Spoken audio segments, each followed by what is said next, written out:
So for chapter 7, we start to pick things up. 6 was, I don't want to call it necessarily just a feel-good chapter, you know, adding integers, subtracting integers, multiplying, dividing in order of operations, some of the essentials of mathematics. But now as we get into chapter 7, now we get to start doing these things like simplifying expressions and solving equations. Yeah, so here we go. What we're going to start off with today is evaluating formulas and literal expressions and perform some of the basic algorithmic operations. So we're going to keep things basic here for day 1. A literal expression is a mathematical statement in which letters are used to represent numbers. Okay? Sometimes we don't know the amount, so we're going to go ahead and use that letter to represent that amount, okay, or that number. So here we go. Write the following multiplications using no multiplication symbols. 8 times A. Yep. When it comes to multiplying, we can just put the 2 next to one another. Obviously, there's this distinction between a number and a letter, so it's not like putting 8 and 3 together. But 8A. 2 times S times T. 2ST.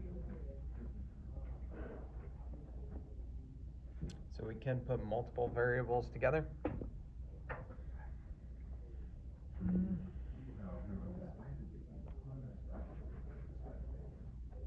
MP, M times P, right? 3 times X times X.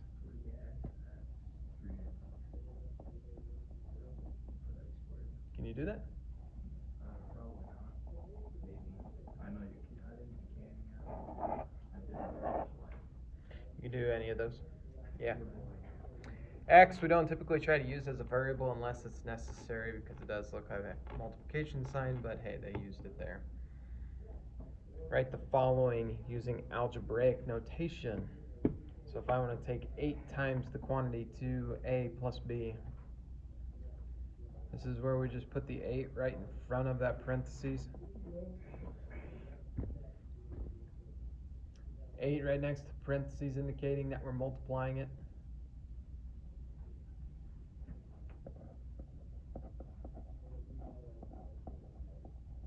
We can put 2 sets of parentheses right next to one another, indicating once again that we're multiplying.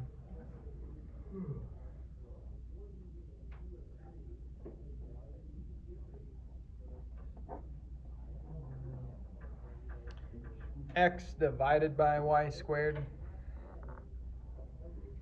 You could do x divided by symbol, y squared, but typically when we do it, we're going to use the fraction bar notation. And again, 2 binomials is what that is.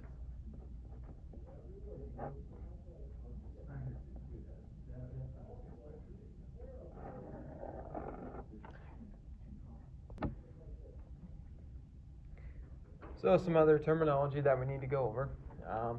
First of all, an expression.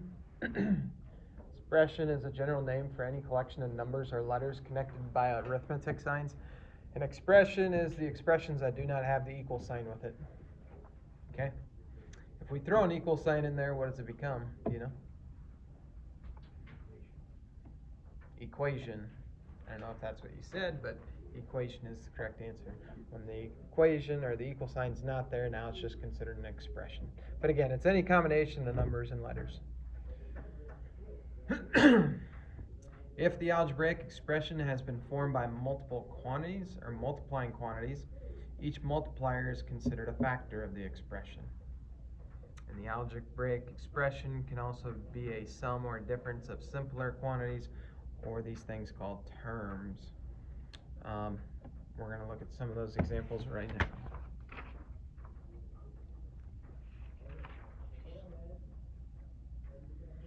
In each of the algebraic expressions below, tell if the portion being named is a term or a factor.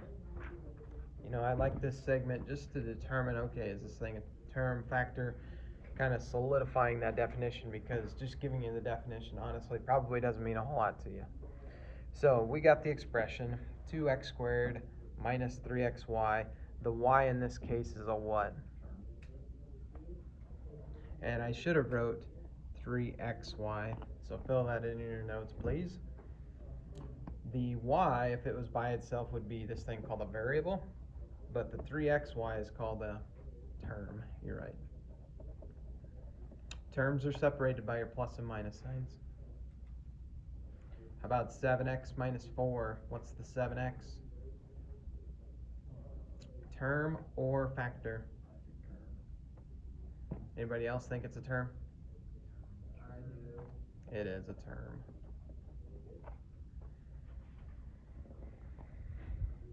Four x times quantity a plus b 2b. What's the 4x here? Factor. It is a factor. Notice how it's out in front of the parentheses, and now we're going to multiply by that. So anytime you got to multiply by that term, and now it's considered a factor. And lastly, negative 2y times the quantity 3y minus 5. We're still multiplying, but now we got this parenthesis here. Is this thing still a factor? No. Yep, it is. Yep. So if we wanted to go back to the previous example, we could have said a plus 2b is also a factor. Both of those are factors. Anytime you multiply two things together, they're factors.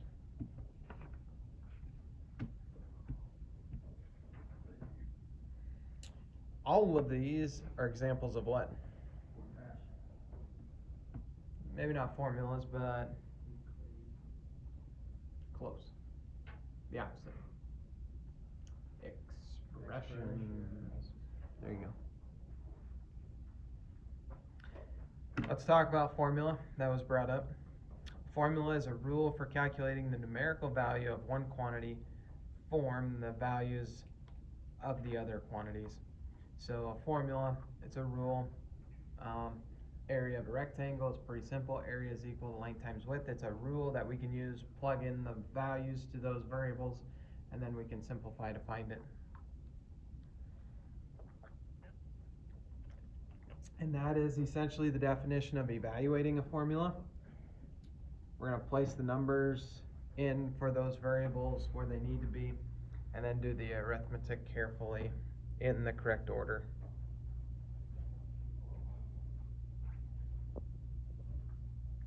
Order of operations, one more time. We're going to be doing a lot of that now in the future. Number one, start with your parentheses or your grouping symbols. Second is going to be all powers and roots, so exponents or the square roots or cube roots. Then we move on to our multiplication and divisions, and lastly end with additions and subtractions. So last example on that page, they're telling us that a is going to equal 3, b is going to equal 4, and c is going to be equal negative 6. I'll do the first one with you and then let you complete the last two.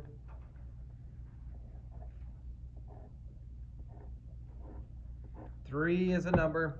Not going to plug anything in for that, but we're going to plug it in for a and b. Yes. Parentheses, parentheses, parentheses. Have to use them, all right? Yes. Use them. Okay, it's going to change it if you try to plug it into your calculator, or could potentially change it otherwise. So 3 times 3 times 4. 36. 9 times 4. There you go. Do the next two.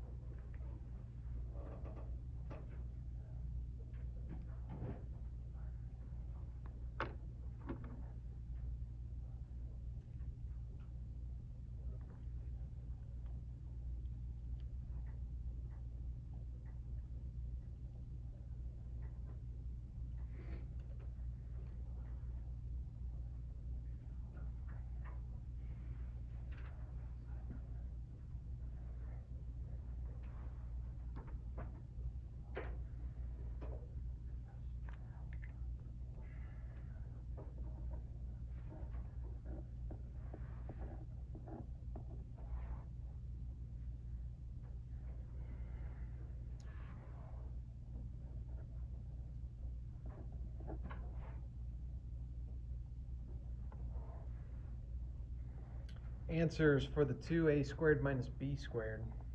Is Zach, what'd you get? 9 and 16. Zave, did you get an answer for 2a squared minus b squared? For 2. You got 2? Oh, 2? for the answer? Yes. Oh, I thought you meant for whatever. Did you also get 2? Yeah, I did. Very good. Naomi? Order of operations. 3 squared is 9. 4 squared is 16.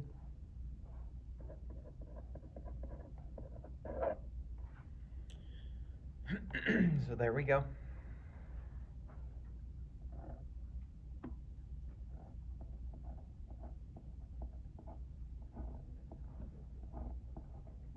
Correct use of the parentheses is like so. I know they already have a lot of parentheses there, guys, but if you have to, change them to brackets, then they would match up better. So maybe I'll do that here just so you can see it. A lot of parentheses here, right? That can get kind of confusing. So if you want to move on to brackets, when you have multiple parentheses, you can.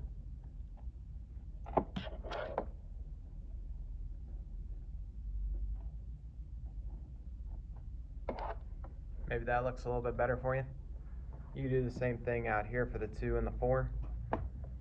But negative 6 squared, 36 or negative 36? 36. Is that right? Yes. The negative on the inside is negative 6 times negative 6. 2 negatives will make it positive, so yep.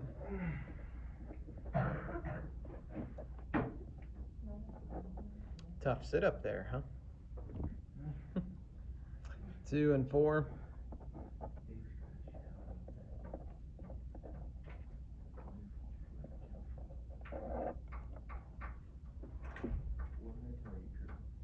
Thumbs up on 29. Thank you.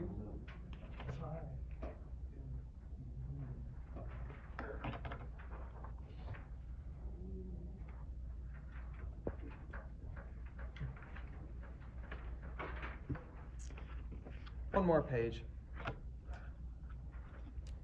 Automotive engineers use the following formula to calculate the SAE rating of an engine. Have you guys heard of that? Yeah. SAE? Yeah. SAE 553. I was going to say, when I hear SAE, I think of the oil, but obviously there's a connection there with the engine. R is equal to D squared times N.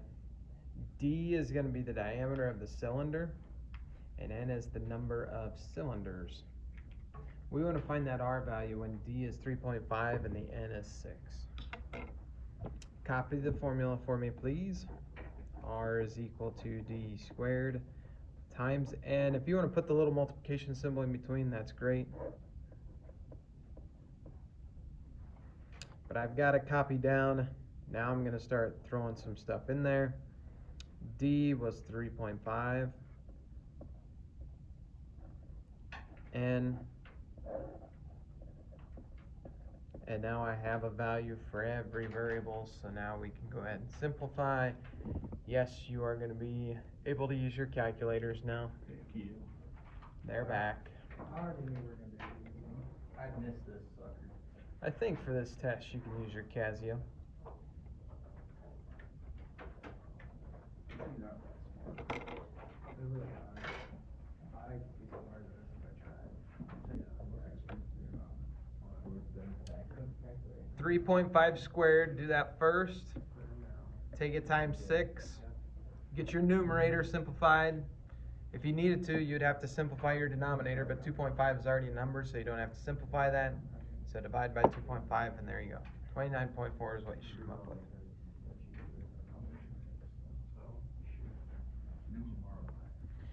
Let's go to the next one.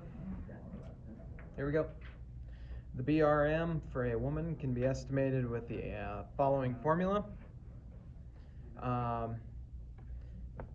655 plus 4.35 W plus 4.75 H minus 4.7 A. What do you think are some factors when it comes to kind of measuring this BMR? Well, it'll be W is weight, H is height. Weight is one. Height is another one. A is age. Age. Very good. So W is the weight in pounds. H is the height. A is their age. It's kind of the same thing when it comes to your body fat index. If you're calculating that, there's some of those variables that you got to consider: height, age, weight, all that good stuff. And then you got your measurements that you take as well. But anyways, here we go. I do want to see some pencils moving. I want you to write out this formula.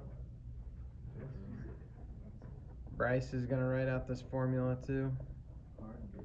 Already did? There you go.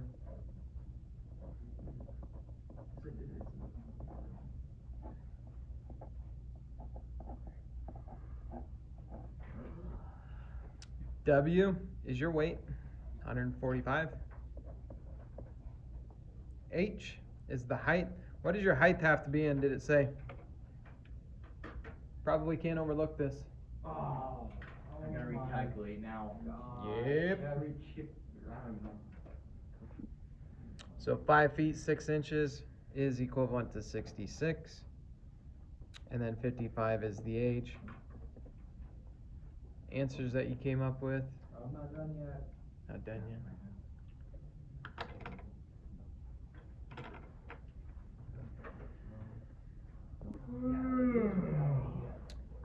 Multiply first, guys. So 4.35 times 145, 4.7 times 66. Multiply those two. And then once you get those, then you can add and subtract. What's that? 5 foot 6 inches. You gotta put all in inches. Oh. So who's right? Huh? I don't wanna hear it. No. Zach, we got time talking about that. I was working. I got one time I'm trying to 34, but I didn't hear it. Exactly. Right. I got 134. Bryce, I don't wanna hear it. 1,337.45. Must got off a little bit. You know what? Truck driver drove for 80 miles at an average rate of 50 miles per hour, and then drove an additional 210 miles at an average speed of 60 miles per hour. What was her total time for the trip? Okay. Let's go ahead and kind of talk our way through it a little bit here. Nope, I got it.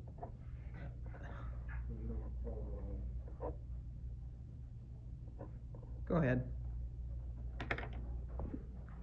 Again, time is going to be equal to your distance divided by your rate. Time, distance, and rate definitely have a correlation with one another, and you can see this formula in a couple of different ways.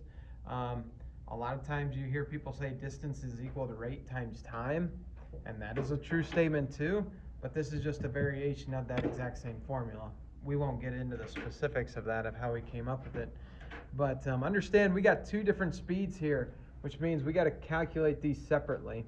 The first one is for 80 miles at an average speed of 50 miles per hour. My distance is 80. My rate is the 50. Zeros cancel. 8 over 5 is equivalent to 1.6.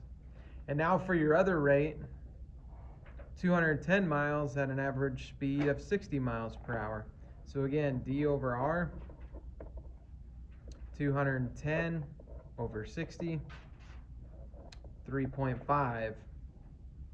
And again, this is the time in what? Time in minutes or hours here? We're in hours. Hours. So for the one span, we went for 1.6 hours. The next span, we went for 3.5 hours. Add those two amounts together, 5.1 hours.